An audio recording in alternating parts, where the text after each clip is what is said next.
सहनाववतु सहनौ भुनक्तु सह वीर्यं करवावहै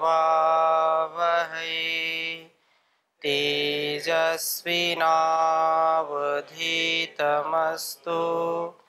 मा विद्विषावहै। ओम शांति शांति शांति। वैदिक जीवन पद्धति की इस कक्षा में आप सबका हार्दिक स्वागत है, अभिनंदन है। ईश्वर स्तुति, प्रार्थना, उपासना के मंत्रों का हम स्वाध्याय कर रहे हैं और चौथे मंत्र में कहा कि यह प्राण तो निमिषतो महित्वैकैद्राजा जगतो बभूव यह ईशे अस्य द्विपदश्चतुष्पदः कस्मै देवाय हविषा विधेम। तो वह परमपिता परमेश्वर जिसकी ही कृपा से सब प्राणीजन प्राणों का आधान करते हैं, प्राण लेने में समर्थ होते हैं। शिशु जब जन्म लेता है तो प्राण से युक्त करने वाला, प्राण की प्रेरणा देने वाला वह परम पिता परमेश्वर ही है। अतः यह इसमें जो बात कही, यह प्राण तो जब तक तेरे इस प्राण का संबंध है तब तक तू उस प्रभु के शासन से बाहर नहीं रह सकता है। हम शरीर में रह करके उस परमात्मा के जो विधान हैं उनका कभी अतिक्रमण नहीं कर सकते हैं। जैसी व्यवस्था उस परमात्मा ने की है उसी व्यवस्था में हमको व्यवस्थित रहना पड़ेगा। तो यही बात यहाँ कही कि तेरे साथ इस प्राण का संबंध उस प्रभु ने किया है। विगत कक्षाओं में हमने जब अष्टांग योग की चर्चा की थी तो वहाँ पर यम, नियम, आसन, प्राणायाम, तो प्राण की भी चर्चा बहुत की थी। और प्राण हमारे जीवन का आधार है, प्राण औषधि है। प्राण के बिना हमारा शरीर चल नहीं सकता है।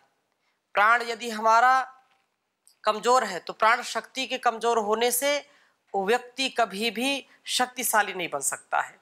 इसलिए प्राणायाम, परम पूज्य स्वामी जी महाराज इस प्राण विद्या को पूरी दुनिया में फैला दिया और आज पूरी दुनिया, करोड़ों करोड़ों लोग उससे लाभ ले रहे हैं बिना किसी औषधि के। ये प्राण विद्या, वेदों में इसका बड़ा बखान है। तो यही बात यहाँ कहा कि तेरे साथ इस प्राण का संबंध उस प्रभु ने किया है। यह प्राण तुझे जन्म जन्मांतर में लिए डोलता रहता है, अर्थात यह प्राण जन्म जन्मांतरों को कराने वाला है, एक शरीर से दूसरे शरीर में ले जाने वाला है। यह प्राण तो तेरे साथ लगा हुआ है, इसके संबंध तक प्रार्थना बिना किए तेरा कार्य न चल सकेगा। जब इस प्राण का संबंध विच्छेद तुझसे हो जाएगा तब यह इस प्रकार की प्रार्थना करने की कोई आवश्यकता तुझे न रहेगी। जब शरीर में प्राण ही नहीं है तो प्रार्थना कैसे कर पाएंगे। यह प्राण प्रार्थना करने की अवधि है, क्योंकि मुक्ति अवस्था में पहुंचने पर ही इस प्राण का जीव से संबंध विच्छेद हो जाता है।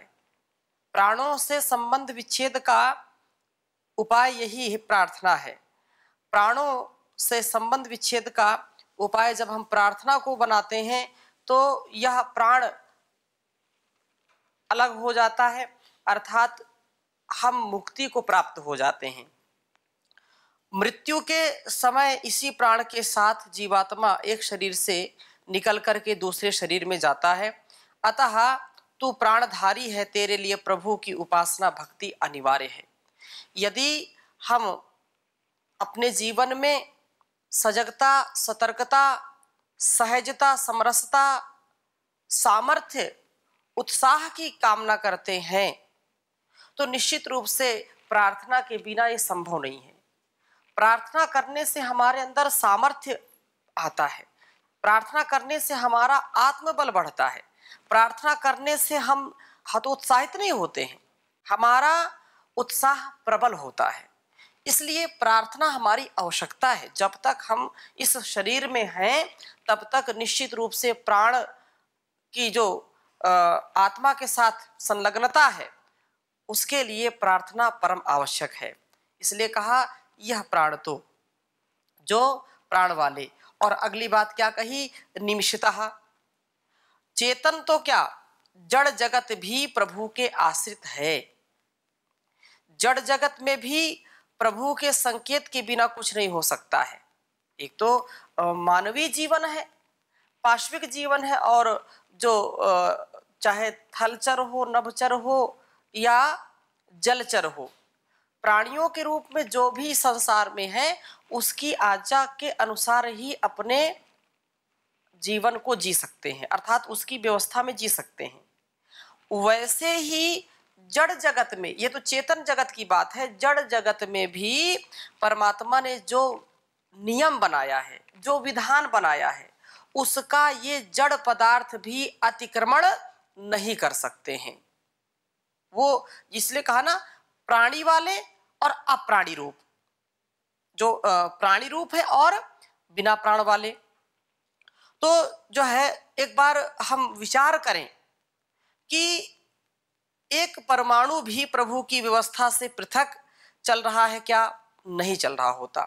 जिस पदार्थ में जो गुण क्रिया निहित है उसके अधीन जड़ जगत तक चल रहा है। तथा तो यह विचार कर ले कि जिस जड़ जगत के पदार्थों के लिए तो अकर्म करने का भी सामर्थ्य रखता अथवा अकर्म कर पर उतारू हो जाता है, इन सब का वास्तविक स्वामी कौन है? वह जगत पिता, वह परमात्मा। तो उसकी वस्तुओं को उसकी भक्ति के बिना लेने का अधिकारी नहीं है।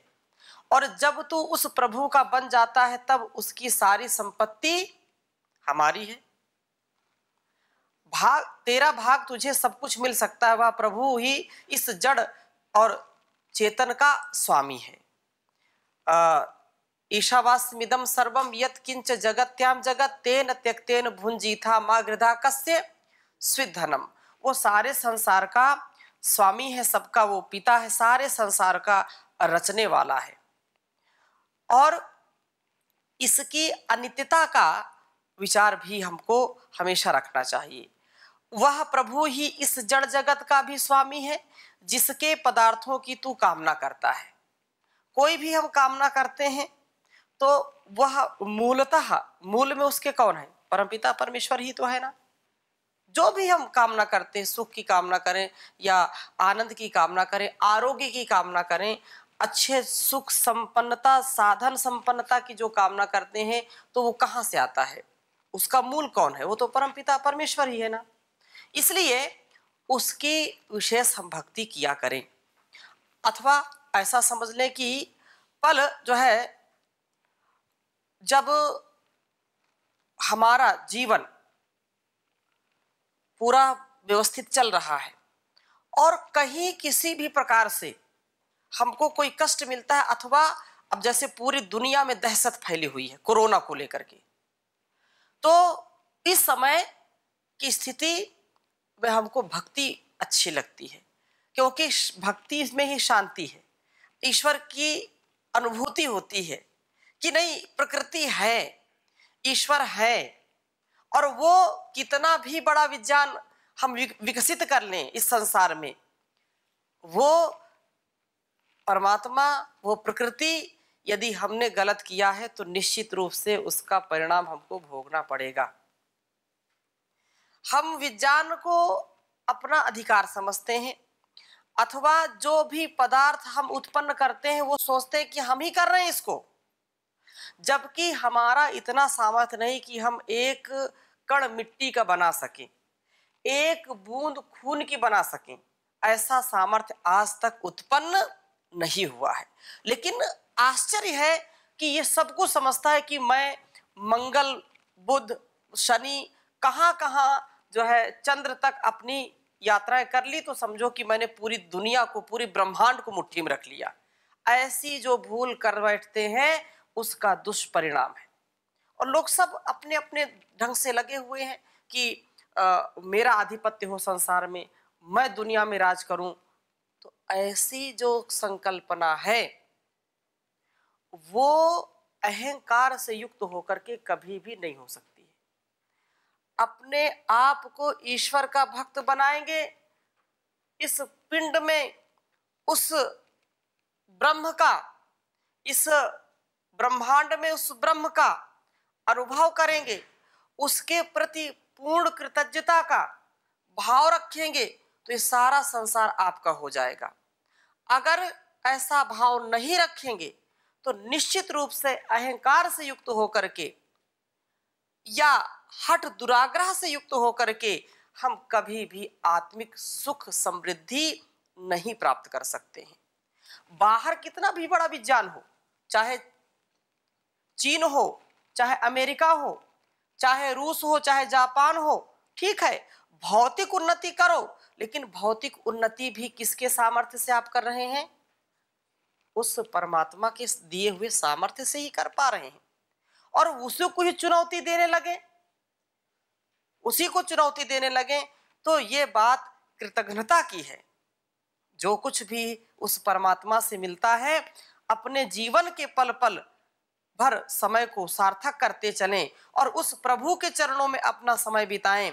पता नहीं अगले पल जो है मारने में तो जीवित भी रहेगा या नहीं, दूसरों की हिंसा करने में, दूसरों का पराभव करने में, दूसरों को हताश निराश करने में जो अपने को बहुत शूरमा समझते हैं, वो भी इस बात को अपने दिमाग में रखें कि यह संसार उस परमात्मा का बनाया हुआ है, उस जगत विधाता का बनाया हुआ है। अब ऐसी स्थिति है कि लोग घरों में बैठने के लिए मजबूर हैं। जंगल राज किया, जंगल के पशुओं का भी स्थान छीन लिया। अब क्या कर रहे हैं? अब जंगल वाले बढ़िया आराम से घूम रहे हैं और जो घर बार वाले हैं वो घर के अंदर जा रहे हैं। क्यों? क्योंकि प्रकृति के साथ जो खिलवाड़ करते हैं, जो उस परमात्मा की आज्ञा का पालन नहीं करते हैं, यस्य छायामृतम यस्य मृत्यु की जो बात कही है, उसकी आज्ञा का जो पालन नहीं करेगा, निश्चित रूप से दुखी होगा और संसार को भी दुखी करेगा। अतः यह संसार स्थायी निवास का स्थान नहीं है। इसकी अनित्यता का भी विचार कर और उस प्रभु को भज, क्योंकि यह संसार एक व्यापार है, एक कारोबार है। दूसरी दृष्टि से मैं बोलता हूं, क्योंकि अपने अपने रोल को सब यहां अदा कर रहे हैं और किसी का घाटा का सौदा हुआ, किसी का मुनाफे का हुआ। तो हम ऐसा विचार करें कि हम संसार में आकर के जो भी व्यापार कर रहे हैं वो घाटे का नहीं होना चाहिए, वह मुनाफे का हो। अर्थात परमात्मा ने हमको जो सामर्थ्य दिया है, जो संस्कार दिया है, उस संस्कार से हम इस संसार की सेवा करें, उस संस्कार से, उस ज्ञान से, उस विवेक से इसको स्थायी निवास ना माने, क्योंकि यह परमात्मा का बनाया हुआ है और वो रचना धर्मी है, वो रचना करता रहता है, उसका है सब कुछ। और उस परम पिता परमेश्वर का आश्रय लेकर के हम सदा धीरे धीरे अपने जीवन को जीते रहें। वो हम सबका पिता है। किसी कवि ने बहुत सुंदर लिखा है, तू है सच्चा पिता सारे संसार का ओम प्यारा, तू ही है रक्षक हमारा। तू है सच्चा पिता सारे संसार का ओम प्यारा, तू ही है रक्षक हमारा। चांद सूरज सितारे बनाए, पृथ्वी आकाश पर्वत सजाए, अंत आया नहीं तेरा पाया नहीं पारवारा। तू ही है रक्षक हमारा, तू है सच्चा पिता सारे संसार का ओम प्यारा, तू ही है रक्षक हमारा। पक्षी गण राग सुंदर है गाते, जीव जंतु भी सिर है झुकाते। पक्षी गण राग सुंदर है गाते, जीव जंतु भी सिर है झुकाते। उसको ही सुख मिला तेरी राह पर जो चला ओम प्यारा। तू ही है रक्षक हमारा।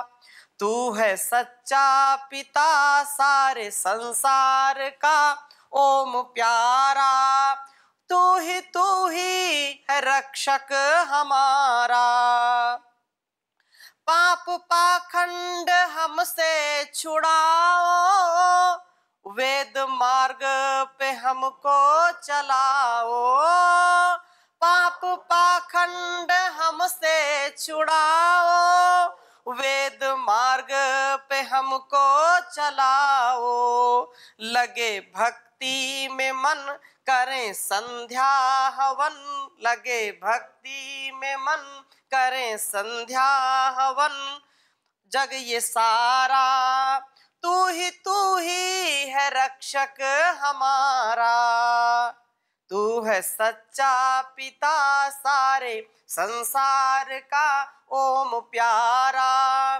तू ही है रक्षक हमारा। अपनी भक्ति में मन को लगाओ, लाल दुख दर्द सबके मिटाओ। अपनी भक्ति में मन को लगाओ, लाल दुख दर्द सबके मिटाओ। दुखियों कंगालों का और धन वालों का, दुखिया कंगालों का और धन वालों का तू सहारा। तू ही है रक्षक हमारा। तू है सच्चा पिता सारे संसार का ओम प्यारा। तू ही है रक्षक हमारा। तू ही है रक्षक हमारा। तो संसार का चलाने वाला जगत पिता, हम उसको किसी नाम से पुकारें। ओम तो उसका मुख्य नाम है। कोई उसको राम बोले, कोई उसको कृष्ण बोले, कोई उसको रहीम, कोई राम, कोई अल्लाह, कोई खुदा, कोई वाहे गुरु, अलग अलग नामों से उसको पुकारते हैं। लेकिन उसकी सत्ता और व्यवस्था चारों ओर हमको जो है दिखाई पड़ रही है, दरिदृश्यते। इसलिए उसके प्रति हमारी भक्ति विशेष होनी चाहिए। यही बात कही। और वो क्या है? महित्वा। अगली बात जो मंत्र में कही है, महित्वा, कि जीवात्मा जो जगत और परमेश्वर का शासन करता है, इसका क्या कारण है? क्या उस प्रभु का ही अंश जीव और जड़ जगत है, इसलिए शासन करता है, या कोई अन्य कारण है? तो इसका इस प्रकार से निराकरण है कि जो अधिक योग्य होता है, जिसके अंदर अधिक सामर्थ्य होता है, वह कम योग्य वाले पर शासन करता है, उसको वो ठीक राह पर चलाने का कार्य करता है। और कम योग्यता वाले को अपने से अधिक योग्य के शासन की आवश्यकता होती है। क्योंकि यदि हमारी योग्यता नहीं है, माता पिता हमसे ज्यादा ज्ञानवान हैं, और वो जब छोटे हम होते हैं तो हमको चलना सिखाते हैं, हमको सही राह बताते हैं, हमको वाणी व्यवहार आहार विचार की बात बताते हैं। हम जब बड़े हो जाते हैं फिर हम दूसरों को बताते हैं जो हमसे छोटे हैं। तो ये जो परिपाटी है, ये जो लोक व्यवहार है, वैसे ही उस परम पिता परमेश्वर का जो विधान है कि वह संसार में, जैसे माना कि चंद्र से ज्यादा प्रकाशमान कौन है? सूर्य है। तो सूर्य का प्रकाश चंद्रमा पर पड़ता है, फिर सूर्य का प्रकाश कहाँ से आता है? तो उससे भी बड़ा जो सूर्य है। और अंत में जो सबका प्रकाशक है, परम पिता परमेश्वर का प्रकाश जिस सूर्य में और चंद्र में, ग्रह नक्षत्र और इस पृथ्वी पर पड़ता है, जिससे ये सारा संसार प्रकाशित होता है। हमारी जो पृथ्वी है वो किसका चक्कर लगाती है?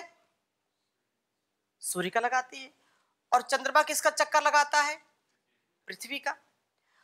सूर्य भी किसी का चक्कर लगाता है, उससे बड़ा जो है। ऐसे ही ये सारा संसार आलंबन से चलता है। जो न्यून शक्ति सामर्थ्य वाले हैं वो अपने से बड़े के आश्रय में रहते हैं ताकि उनकी रक्षा होती रहे, उनकी सुरक्षा होती रहे। और जब वो स्वयं, यदि लोक के व्यवहार से हम देखें, जब छोटे जो है हम होते हैं तो हमारी रक्षा सुरक्षा की व्यवस्था माता पिता और हमारे जो बड़े होते हैं वो देखते हैं। ऐसे ही पशु पक्षियों में भी जब तक उनका सामर्थ्य नहीं होता है तब तक पशु पक्षी भी अपने बच्चों की पूरी हिफाजत रखते हैं। पक्षी जब तक उसका बच्चा उड़ने का सामर्थ्य नहीं अर्जित करता तब तक उसकी हर प्रकार से रक्षा करते हैं, चाहे स्वयं भूखे रहे। उसकी जो है चोंच में चिड़िया चुग करके दाने लाती है, कीड़े मकोड़े लाती है, पहले उसको खिलाती है और जब उड़ने का सामर्थ्य हो गया तो फिर उसको छोड़ देती है। ऐसे ही यह सारा संसार वर्त रहा है, ऐसा ही इस संसार का नियम है, ऐसा ही एक हम सबको अनुशासन मानना चाहिए, क्योंकि वो परम पिता परमेश्वर महित्वा है, वह सबसे ज्यादा महिमा वाला है। वह प्रभु जीव और जड़ जगत से अधिक महिमा रखता है। अतः वह प्रभु अपनी महिमा के कारण जीव और जगत का स्वामी है। आत्मा और प्रकृति का वह व्यवस्था करने वाला है। प्रकृति बहुत सुंदर बना दी, चारों ओर झील, समुद्र, पहाड़, नदियां, वृक्ष, वनस्पतियां खूब बना दिया। चारों ओर पृथ्वी पर स्वर्ग जैसा वातावरण बना दिया, लेकिन कोई भी प्राणी इस पृथ्वी पर ना आए तो इसका क्या लाभ है? तो संसार में जो कुछ वो करता है किसके लिए करता है? हमारे लिए करता है, आत्मा के लिए करता है। आत्मा यहाँ छोड़ दिया, शरीर भी बहुत सुंदर बना दिए, लेकिन उसमें आत्मा का प्रवेश नहीं कराया तो आत्मा तो अलग ही रहेगी ना। संसार और शरीर का रचना करने का क्या उद्देश्य परमात्मा का? वो हमारे लिए बनाता है, हम मुक्ति को प्राप्त हो, हम शाश्वत आनंद को प्राप्त हो, अपने शुभ कर्मों से चारों ओर शुभ का आधान करें, दिव्यता का आधान करें। इसलिए संसार में वो जीव और जगत का, जीव जड़ और चेतन का वो निर्माण करता है। हम सबका वो स्वामी है, जड़ का भी स्वामी है और चेतन का भी स्वामी है। वो जल थल अगन गगन सबका स्वामी है और हमारा भी स्वामी है। उसकी बिना आज्ञा के एक पत्ता भी हिल नहीं सकता है। यहां तात्पर्य ऐसा नहीं कि वो आकर के हिलाता है एक पत्ते को, ऐसा नहीं है कि परमात्मा को इतना ही काम हो जाकर हर एक पत्ते को हिलाता रहे, ऐसा नहीं। तात्पर्य यह है कि नियम उसने जो बनाया है उस नियम के अनुसार ही सारे कार्य होते हैं और उसकी व्यवस्था में सारे कार्य होते हैं, उससे अलग कोई भी नहीं है। इसलिए वह सारे संसार का स्वामी है। स्वामी होने में महिमा कारण है, ना कि अंशांशी भाव, और ना ही वह प्रभु अनायासी शासन कर रहा है। अतः हे जीव, तू तुझसे अधिक महान वह परमात्मा है और वह शासन तेरे कल्याण के लिए तेरे ऊपर विराजमान है, अतः उसकी शरण में आ जा। ये कहा महित्वा। और आगे कहा एक इत राजा जगतो बभुआ, यह प्राणतो निमिषतो महित्वैक इद्राजा जगतो बभुआ। महित्वा की चर्चा करने के बाद ये एक इत राजा जगतो बभुआ, वह परमात्मा ऐसा है तो संबोधन कर रहे हैं कि हे जीव, तू अच्छी प्रकार इस बात पर विचार कर ले कि समस्त ब्रह्मांड का एक ही स्वामी है। यह विचार मत करना कि परमात्मा को छोड़कर किसी अन्य के आश्रय से तर जाऊंगा। कोई उपाय नहीं तरने का, कोई उपाय नहीं है। यह या मर करके परमात्मा से पिंड छूट जाएगा? नहीं छूट सकता। कह रहे कैसे जी मरते क्या ना करते हैं, मजबूरी के नाम महात्मा गांधी लोग बोल देते हैं, पता नहीं क्यों बोलते हैं महात्मा गांधी है, मरते क्या ना करते ऐसा बोलते। तो जी रहे हैं, पता नहीं क्यों जी रहे हैं। ना तो इस जीवन में कोई दूसरा सहारा है और ना मरने के बाद ही किसी दूसरे प्रभु के आश्रय की आशा है। जैसा यह जीवन वैसा ही अगला जीवन मिलेगा, अतः अब में और आगे में कोई अंतर नहीं। क्यों समय खोता है, प्रभु की उपासना कर। यह विचार नितांत जो है असत्य है कि प्रभु के बिना अन्य कोई तेरा देव है कुछ तेरा भला कर सकेगा। जो भी तेरा भला करेगा उसमें भी प्रभु की ही शक्ति काम कर रही होगी, उसमें भी उसकी ही प्रेरणा काम कर रही होगी, जो तुझको प्रेम करता है, जो तेरा सहारा बना हुआ है। लेकिन ये सारा सहारा हमेशा नहीं रहता, कभी ना कभी वो सहारा छूट जाता है और व्यक्ति बेसहारा हो जाता है, बेचारा हो जाता है। सहारा तो केवल एक ही है, वही सबका आसरा है। उसके बिना कोई भी आश्रय को प्राप्त नहीं कर सकता है, वो आश्रय दाता है। इसलिए विचार करना चाहिए कि जब भी हमको समय मिले वह परमात्मा हमारी रक्षा करता है। सब देव जड़ और से भी कुछ भी करने की शक्ति नहीं जो भी संसार में है। जड़ देव किसी का कुछ नहीं कर सकते, स्वामी होना तो अलग रहा। चेतन देव केवल प्रभु है जो समस्त चराचर जगत का स्वामी है, उसी की उपासना फलदायक है। इसलिए कहा एक इत राजा जगतो बभुआ, उसी का आश्रय लेना चाहिए, उसी की शरणागति को प्राप्त करना चाहिए और बस अपने सदकर्म सदव्यवहार सदाचार में लगे रहना चाहिए। क्या परिणाम मिलता है इसकी चिंता ना करें, वो चिंता करने वाला हमारा बाप बैठा है ना, सबका बाप का भी बाप है, और तुम्हारा बाप है तो तुम्हारे बाप का भी वो बाप है, हम सबके बाप का बाप है, पिताओं का भी पिता है, वो परम पिता है। इसलिए उसके ऊपर सब कुछ छोड़ देना चाहिए, अपने कर्तव्य में कभी ढीला नहीं होना चाहिए, ऐसा हमको रहना है। सारे जहां के मालिक तेरा ही आसरा है, राजी है हम उसी में जिसमें तेरी रजा है। हम क्या बताए तुझको, सब कुछ तुझे खबर है, हर हाल में हमारी तेरी तरफ नजर है। दुनिया में हमको भेजा जो तेरा शुक्रिया है, राजी है हम उसी में जिसमें तेरी रजा है, राजी है हम उसी में जिसमें तेरी रजा है, जिसमें तेरी रजा है।